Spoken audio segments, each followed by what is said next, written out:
Shalom Indis Youth. Mari bersama-sama kita muliakan nama Tuhan kita. Come on. Kau mulia, bercahaya, Roh-Mu di dalamku, dahsyat dan perkasa. Ku bersinar bagai bintang-bintang, memuliakan nama-Mu Tuhan. Come on. Karya salib-Mu membukakan anugerah yang tiada terbatas. Surga bumi menyaksikan kedaulatan-Mu Tuhan. Luar biasa.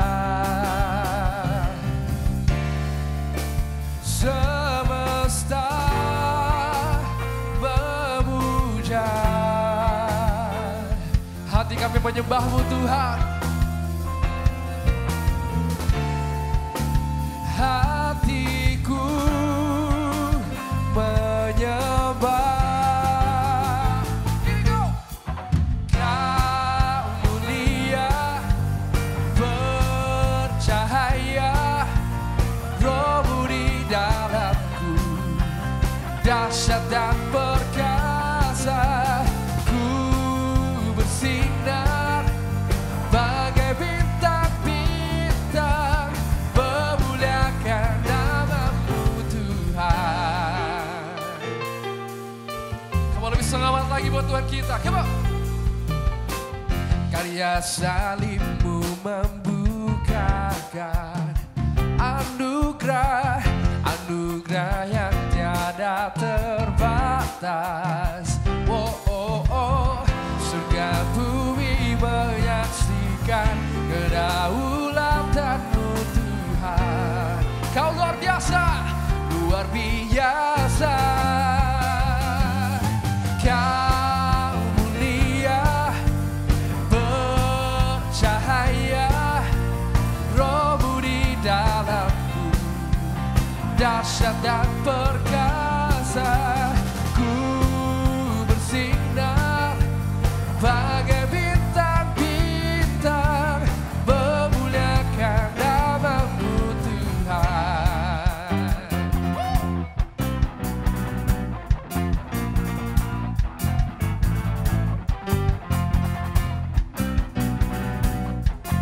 Angkat tanganmu saudara, nyatakan.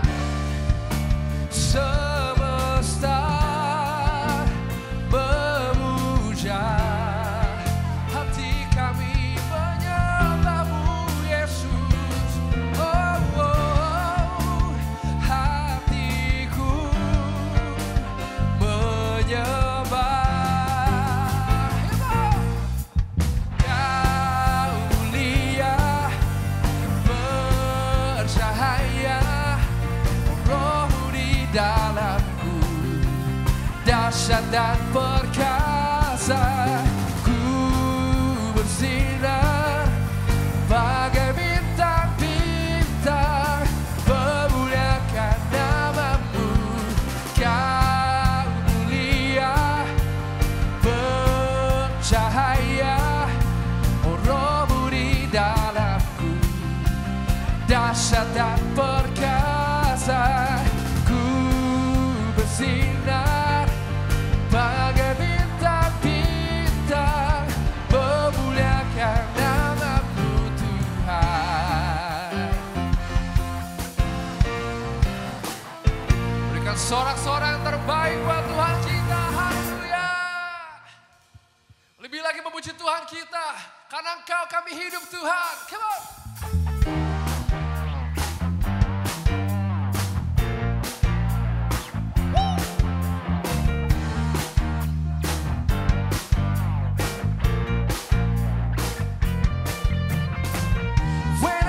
About your goodness, my heart is overcome.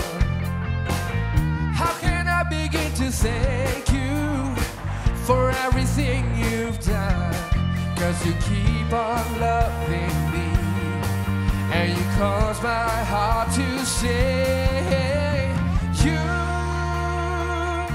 You make me come alive again, yeah.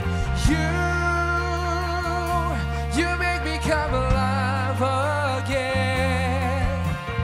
Whoa, this is the moment. Whoa, everything changes. Whoa, you are my breakthrough.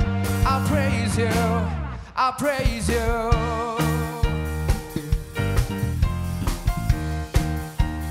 Clap your hands for Jesus.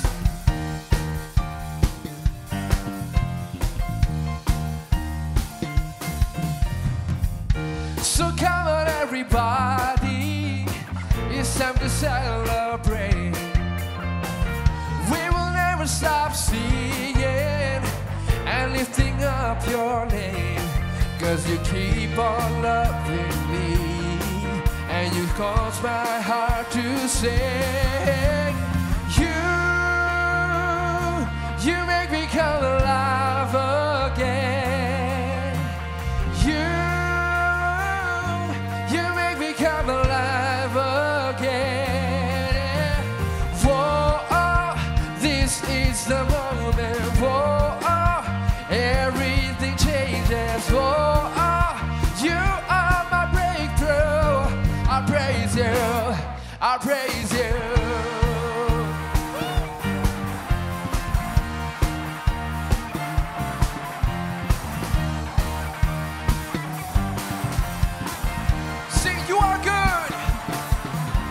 You are good.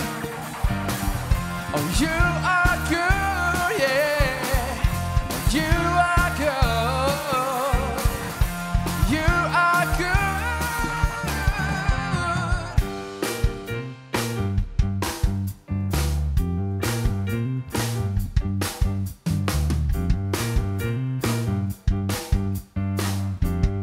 Mari nyatakan, come on. This is the moment. Whoa, everything changes. Whoa, you are my breakthrough. I praise you. I praise you. Whoa, this is the moment. Whoa, everything changes. Whoa, you are my breakthrough. I praise you. I praise you, Jesus.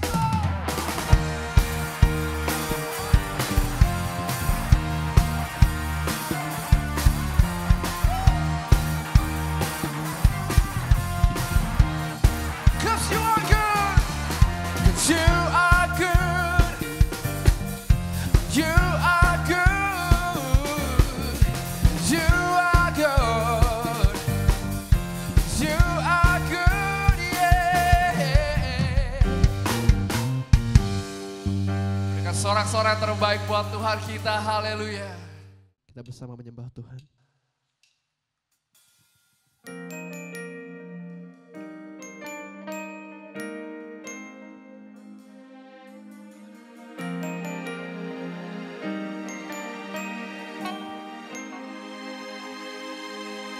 Ku ingin selalu dekat, mendengar suaramu Bapa, lebih dari segalanya.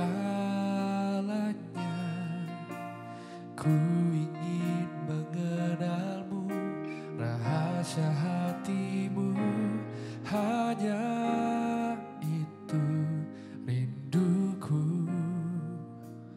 Memilihmu bagian yang terbaik, selamanya tak akan terganti. Harta yang paling berharga, hanya Kau Yesus selamanya.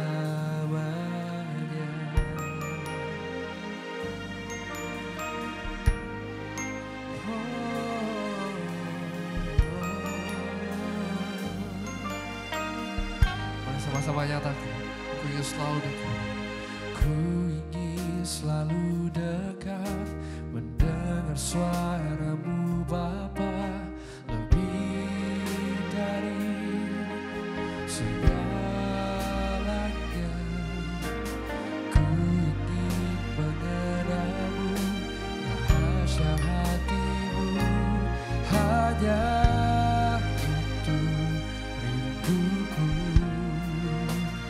Memilihmu bagian yang terbaik, selamanya tak akan terganti.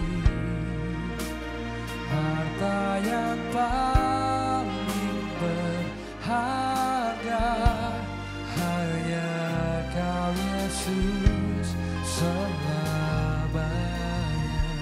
Takkan ku tukar kesetiaanku, hanya Kau satu yang ku rindu.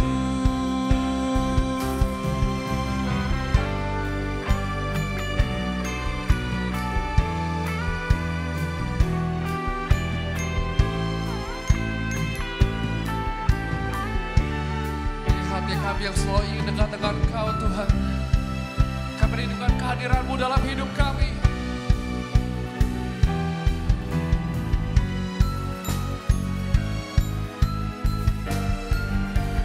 Memilihmu bagian yang terbaik, selamanya tak akan terganti. Harta yang paling berharga, hanya Kau Yesus, selamanya. Memilihmu bagian yang terbaik, selamanya tak akan terganti.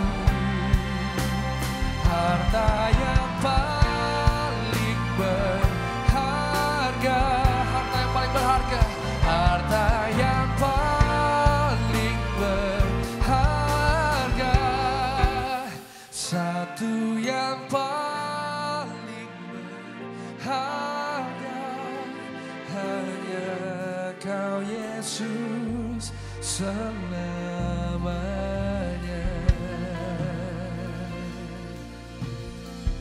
Mari sembah Tuhan kita. Angkat tanganmu saudara, nyatakan imanmu pada Tuhan. Oh, Yesus, kami rindukan Kau Tuhan. Oh, Yesus, haleluya. Ini hati kami Tuhan.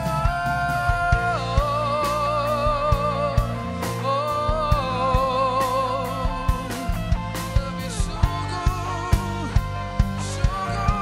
kami mengasihi-Mu Tuhan.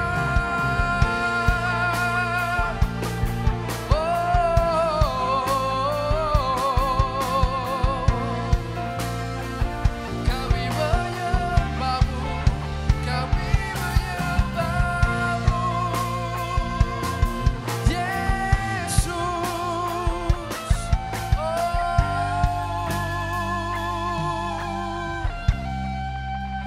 Memilihmu bagian yang terbaik, selamanya tak akan terganti. Harta yang paling berharga, hanya Kau Yesus, selamanya. Memilihmu bagian yang terbaik, selamanya tak akan terganti. Harta yang paling berharga, hanya Kau Yesus,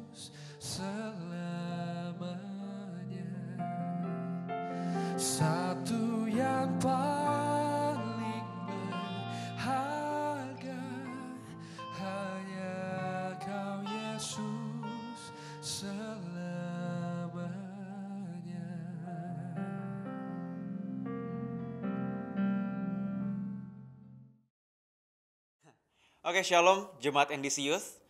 Senang sekali bisa berjumpa dengan saudara kembali. Dan it's a great honor for me, it's a great privilege for me to be able to speak the word of God to you all.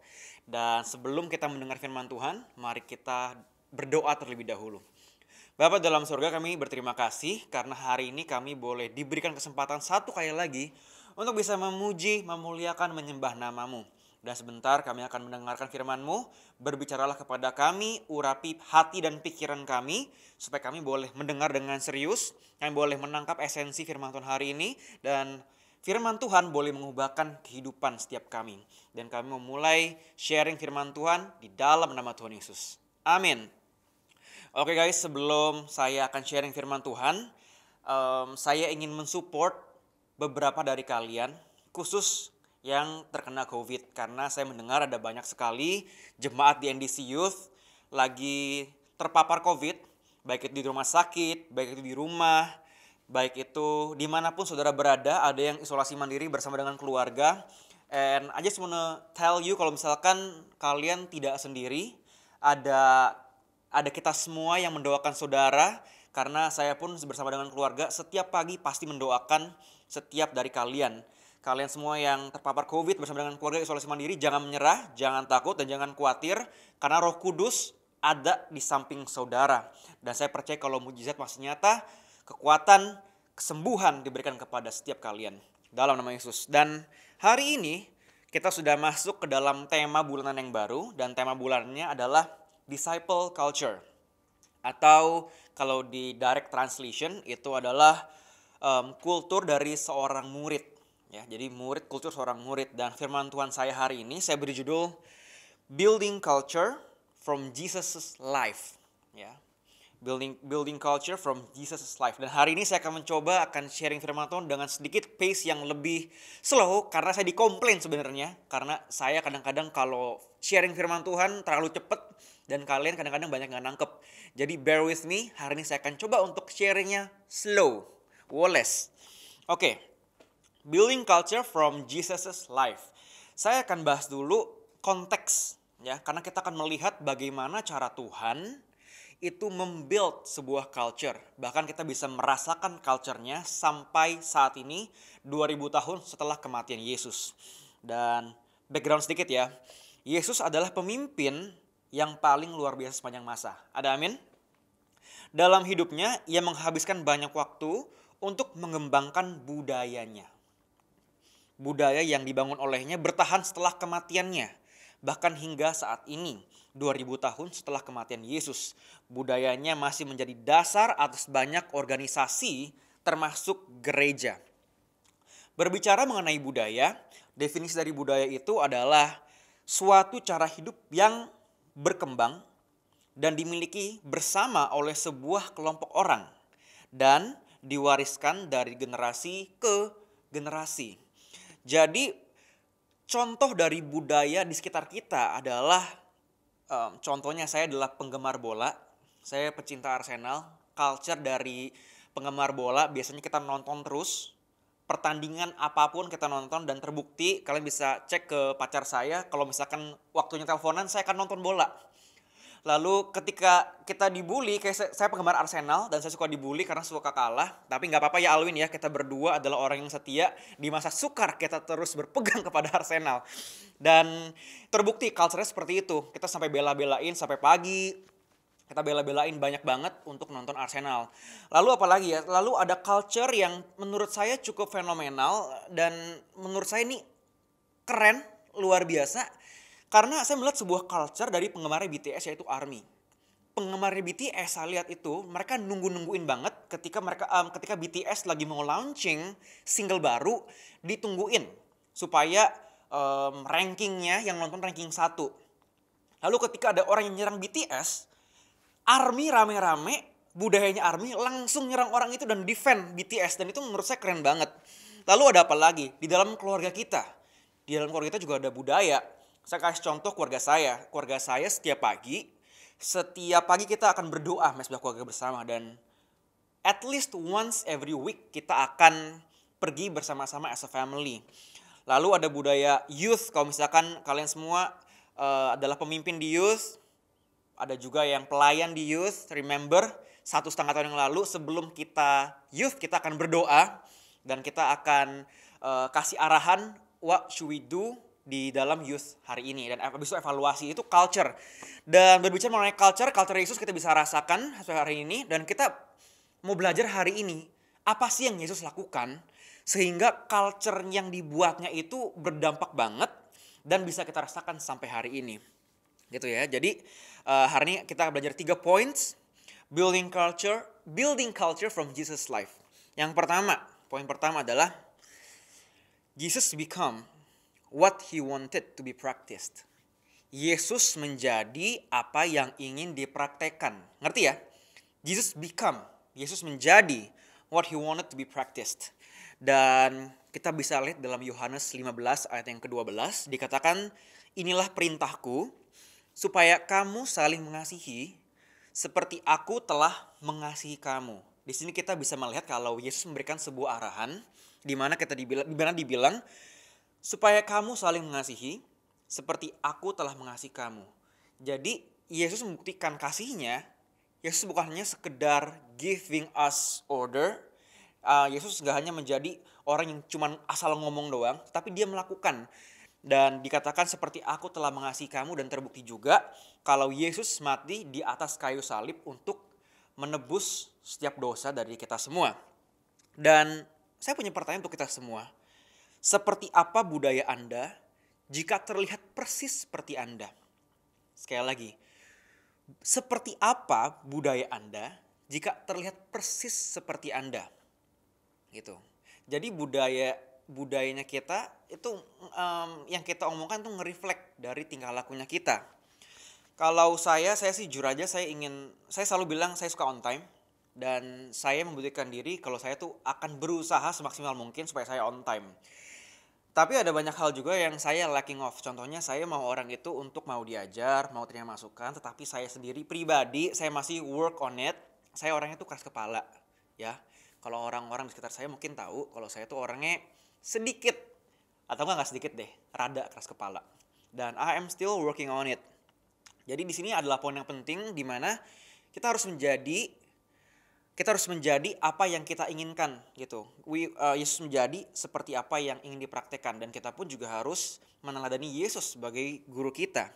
Ada sebuah quote yang luar biasa dibilang, the leader of the organization is always the first to set the culture for the organization. Pemimpin organisasi selalu yang pertama mengatur budaya untuk organisasi tersebut. Jadi sekali lagi saya ingin tanya kepada saudara semua, apa sih yang saudara inginkan saudara melihat di sekitar saudara? Dan itu dimulai dari saudara sendiri, dari kalian sendiri. Saya kebiasaan ngomong saudara ya, karena kemarin encounter night harus ngomongnya rada formal. Aduh, kebiasaan, sorry. Jangan saudara, you guys, oke guys. Jadi apa yang you guys ingin kalian lihat di sekitar kalian, itu kalian harus lihat dari diri kalian sendiri. Kalian harus lakukan dulu. Karena kita semua adalah pemimpin in some ways. Kita adalah pemimpin di pekerjaan kita, di kantor kita. Mungkin ada juga pemimpin di circle leaders, ada core leaders, ada pemimpin juga di apapun itu. Bahkan pemimpin untuk diri kita sendiri. Kita harus membangun perilaku yang ingin kita lihat di sekitar kita. Dan ini yang dilakukan oleh Bapak kita, guru kita, Yesus Kristus. Ini poin yang pertama. Jesus become what he wanted to be practiced. Dan yang kedua, bagaimana caranya Yesus membangun culture yang luar biasa. Yang kedua adalah Jesus teaches values through mentoring atau mentorship. Yesus mengajar nilai-nilai melalui proses mentoring. Dan kalian tahu ya kalau Yesus memiliki berapa belas murid? Kalian jawab sendiri, kalian mesti tahu. Para murid Yesus menghabiskan 3 tahun lamanya bersama dengan Yesus. That is mentoring. That is mentorship. Dan ia mengemas hari-hari itu dengan pengalaman demi pengalaman. Dan proses mentoring membutuhkan waktu. Contoh ya. Contoh, kalian tahu ceritanya pasti ketika para murid berada di sebuah boat, di sebuah perahu, dan ada storm datang. Ya. Mereka takut banget, murid-murid Yesus takut banget di tengah danau selama badai yang dahsyat yang akan ditenangkan oleh Yesus pada akhirnya. Di sini Yesus tuh lagi pengen ngajarin kepada murid-muridnya kalau misalkan bukannya sekedar perkataan, tetapi Yesus mengajarkan nilai kalau dia tuh ada di situ bersama dengan kalian. Jadi bukannya sekedar ngomong doang, kita punya Bapa yang luar biasa, kita punya Yesus yang selalu ada untuk kita dan akan membantu kita menenangkan badai, tetapi Yesus ada di situ dan dia mengajarkan nilai. Dimana tenang aja, I am here with you. You should not be worried about anything. I'm here with you. Remember, storm aja kalau badai, Tuhan tenangkan. Dan Yesus ngajarin nilai itu kepada murid-muridnya. Dalam Markus 4 ayat 39 sampai 40. Ia pun bangun, menghardik angin itu dan berkata kepada danau itu, "Diam, tenanglah." Lalu angin itu reda dan danau itu menjadi teduh sekali. Lalu ia berkata kepada mereka, "Mengapa kamu begitu takut? Mengapa kamu tidak percaya?" Jadi sekali lagi, Yesus itu mengajarkan nilai melalui proses mentoring. Yesus ingin mengajarkan sebuah nilai kepada murid-muridnya bahwa ia tuh di sana, dia tidak tidur dan Yesus berkuasa. Ya, pemimpin yang baik tahu bahwa budaya dikembangkan ketika orang tidak hanya mendengar tentang nilai-nilai organisasi, tetapi juga mengalaminya secara langsung. Ya, jadi ini adalah poin kedua yang ingin sampaikan. Kalau mungkin di sini ada juga pemimpin, circle leaders atau enggak main teams atau enggak pemimpin di pekerjaan kalian, sekolah kalian atau university kalian. Remember, kalau Yesus mengajarkan nilai melalui proses mentoring, dan itu dibutuhkan waktu, dibutuhkan energi, dibutuhkan tenaga, tetapi kita ingin mengikuti Yesus sebagai guru kita. Dan ini yang dilakukan oleh Yesus, di mana kita bisa melihat kalau dampaknya luar biasa bahkan sampai saat ini. Oke, itu poin yang kedua yang ingin saya sampaikan. Dan poin ketiga adalah Jesus recalls people to a purpose. Ya, Yesus mengingatkan orang-orang murid-muridnya ke sebuah tujuan. Ya, jadi Yesus itu suka mengingatkan orang-orang di sekitarnya, termasuk murid-muridnya, kalau ingat loh, kamu tuh harus ke sini. Kamu tuh ini tuh yang harus kamu lakukan. Dan ini kita bisa melihat dalam interaksi terakhir Yesus dengan Petrus, muridnya. Dia memberi perintah, "Gembalakan domba-dombaku." Yesus bilang ke Petrus di interaksi terakhirnya berdua, "Gembalakanlah domba-dombaku." Di Yohanes 21 ayat yang 17 dikatakan, kata Yesus kepadanya untuk ketiga kalinya, "Simon anak Yohanes, apakah engkau mengasihi aku?"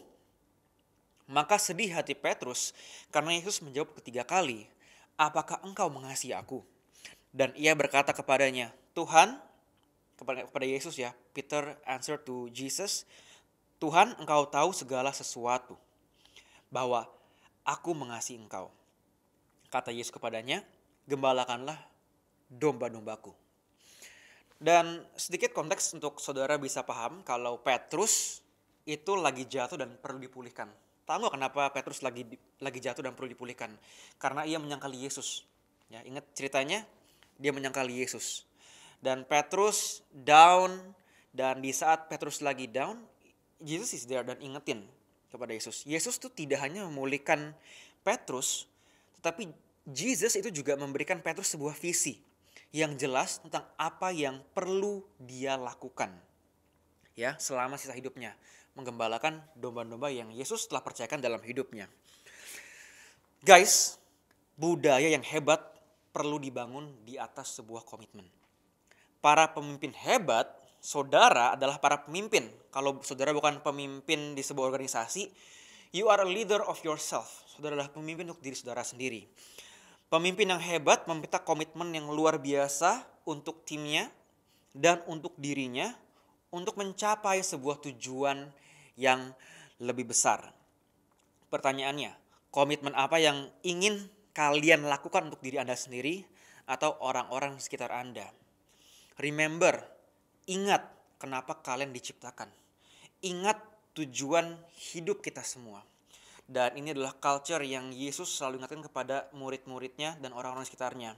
Kalau saudara adalah seorang pemimpin, ingatkan tim kalian lagi tentang visinya kita. Ingatkan apa yang harus dicapai. Ingatkan diri kita sendiri, kita punya target, kita punya vision of ourselves. Ingatkan diri kita sendiri, push diri kita sendiri, apa yang ingin dicapai.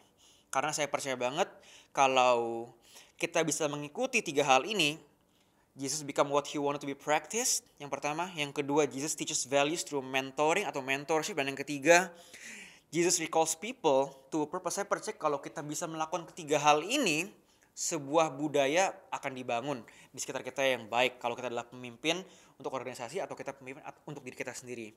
Dan satu hal yang ingin saya tambahkan adalah terkadang kita berada di sebuah culture yang mungkin gak alkitabiah. Kita berada di sebuah posisi, di sebuah culture yang gak alkitabiah dan kadang-kadang against the word of God. Kadang-kadang kita berada di sebuah culture yang gak enak gitu. Dan saya pun pernah berada di posisi itu, di mana teman-teman saya di sekitar saya itu ngomongnya yang mungkin gak enak ya, negatif, atau ngomongnya rada kasar, atau melihat sebuah masalah tuh dengan cara yang berbeda, cara yang sangat-sangat tidak dikenal oleh firman Tuhan gitu ya. Mungkin saran saya adalah kita harus melimit ya. Limit kita punya reach, melimit kita punya nongkrong bersama dengan mereka, karena kadang-kadang secara nggak langsung kita bisa ke bawah ya. Saya pun juga seperti itu, especially pas masa SMA, saya ngomongnya tuh wah parah banget. Pokoknya yang sering kalian ngomongkan lah kadang-kadang, bahkan kalian nggak akan ngebayangin deh kok Jiji bisa ngomong seperti itu. Ya, satu hal yang bisa saya kasih tips adalah limit yourself. Kalau kalian nggak kuat, kalau kalian masih lemah kadang-kadang keikutan, please limit yourself. Dan saya percaya banget kita akan membangun sebuah culture yang luar biasa untuk hidup kita sendiri, ya, bahkan juga untuk orang-orang di sekitar kita. Dan ini adalah sesuatu yang luar biasa. Saya berdoa kepada saudara semua, saudara bisa menangkap firman hari ini dan boleh mengubahkan hidup kalian. Yuk mari kita berdoa. Tuhan Yesus, kami berterima kasih atas firman-Mu hari ini, di mana kami boleh belajar kalau culture yang dibangun oleh-Mu itu adalah culture yang luar biasa dan steps-nya kita sudah belajar. Dan aku berdoa Tuhan supaya kami boleh menangkap pesan Tuhan hari ini. Kami boleh menjadi pribadi yang bangun culture yang baik untuk diri kita sendiri dan bahkan untuk orang lain juga. Dan Kau yang bantu Roh Kudus setiap kami, kadang kami capek, kadang kami lemah, kadang kami mengikuti teman-teman kami, tapi Roh Kudus menjamah kami, memimpin hidup kami, hati dan pikiran kami, supaya kami boleh kuat dan boleh berjalan seturut dengan firman Tuhan. Kami serahkan sisa hari ke dalam tangan-Mu, di dalam nama Tuhan Yesus kami berdoa. Amin. Oke guys, this is the end of my sermon. See you next week, karena next week kita akan belajar culture seorang murid itu apa aja. Hari kita belajar dari Yesus, dan minggu depan kita akan belajar culture apa aja yang perlu kita milikin. Seperti murid Yesus yang sejati. Oke, see you. God bless you.